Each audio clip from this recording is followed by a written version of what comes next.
Oke, Assalamualaikum warahmatullahi wabarakatuh. Perkenalkan, nama saya Julianti Lestari dari Prodi Pendidikan Akuntansi dengan NIM 17156230066. Di sini saya yang mempresentasikan tentang aliran pendidikan. Ini ada daftar isi, kita akan membahas pengertian aliran pendidikan dan macam-macam aliran pendidikan. Bagian pertama, pengertian dari aliran pendidikan. Pengertian, aliran pendidikan adalah pemikiran yang membawa pembaharuan dalam dunia pendidikan. Pemikiran ini dilakukan seperti diskusi yang lebih panjang, artinya pemikiran sebelumnya selalu dijawab oleh pemikir berikutnya dengan pro dan kontranya, dan lahirlah pemikiran baru. Seperti itu seterusnya. Agar mempelajari lebih dalam, itu perlu memperhatikan aspek-aspeknya, dan semua calon pendidik harus memahami berbagai jenis peraturan pendidikan. Menurut Hamzah BU02 2015-40 dalam praktik pendidikan masyarakat, itu selalu berbeda-beda. Pendidikan. Perbedaan ini disebabkan karena perbedaan filsafat, bahkan masing-masing individu berbeda dalam melaksanakan kegiatan pendidikan. Perbedaan ini disebabkan karena pandangan hidup yang berbeda. Misal, ini contoh, pendidikan taman siswa dari Ki Hajar Dewantara berbeda dengan pendidikan yang dilaksanakan oleh Belanda, sebab pendidikan yang dilaksanakan oleh Ki Hajar Dewantara dipengaruhi oleh pandangannya, sedangkan pendidikan yang dipengaruhi oleh pandangan hidup bangsa Belanda sebagai bangsa penjajah. Bagian kedua, macam-macam aliran pendidikan. Yang pertama ada aliran empirisme. Aliran empirisme adalah aliran pendidikan yang menyatakan bahwa pengetahuan terbentuk dari pengalaman individu. Empirisme ini didasari oleh pengalaman panca indera dan mengakui bahwa penalaran yang bersifat rasional tidak diakui. Empirisme telah mempengaruhi cara bagaimana guru dan siswa belajar dan mengajar. Guru dan siswa mengumpulkan informasi dan pengetahuan melalui pengalaman, pengamatan, dan pengeksperimen mata pelajaran yang menggunakan pendekatan empiris. Itu contohnya seperti metode laboratorium. Yang kedua ada aliran nativisme. Aliran nativisme adalah aliran pendidikan yang menyatakan bahwa perkembangan manusia itu telah ditentukan oleh faktor-faktor yang diperoleh sejak lahir, seperti genetika dan lingkungan yang dianggap tidak berpengaruh.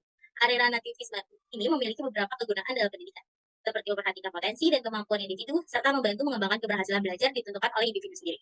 Jadi aliran nativisme ini sudah ada sejak lahir. Yang ketiga ada aliran naturalisme.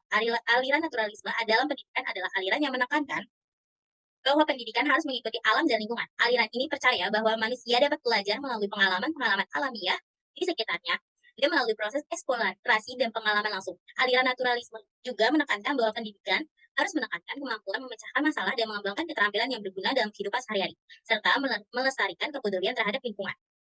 Contohnya, itu melibatkan siswa dalam kegiatan di luar kelas, seperti kunjungan ke kebun binatang, perkebunan, atau tempat-tempat wisata alam. Selain itu, guru juga berperan sebagai fasilitator yang bertugas mengarahkan siswa untuk memperoleh pengalaman-pengalaman tersebut.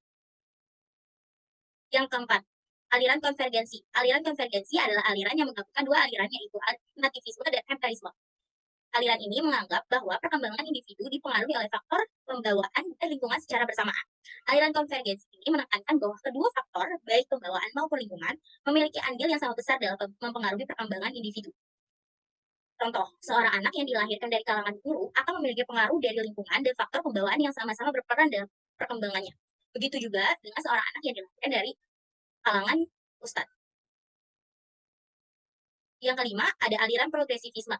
Aliran progresivisme dalam pendidikan adalah aliran filsafat pendidikan modern yang menghendaki adanya perubahan pelaksanaan pendidikan menjadi lebih maju. Aliran ini menekankan pada pengembangan potensi individu secara maksimal.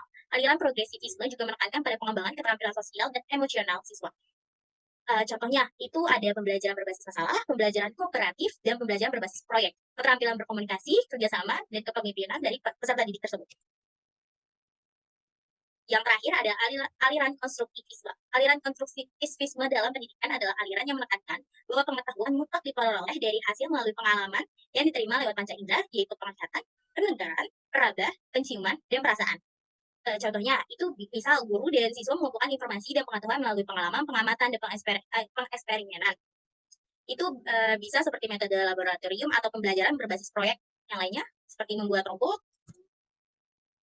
Oke, terakhir, kita sudah di bagian penutup. Kesimpulan dari aliran-aliran yang tadi itu, ada gagasan dan pelaksanaan pendidikan tersebut berkembang bersamaan dengan perubahan sosial dan perubahan ekonomi dari berbagai aliran pendidikan.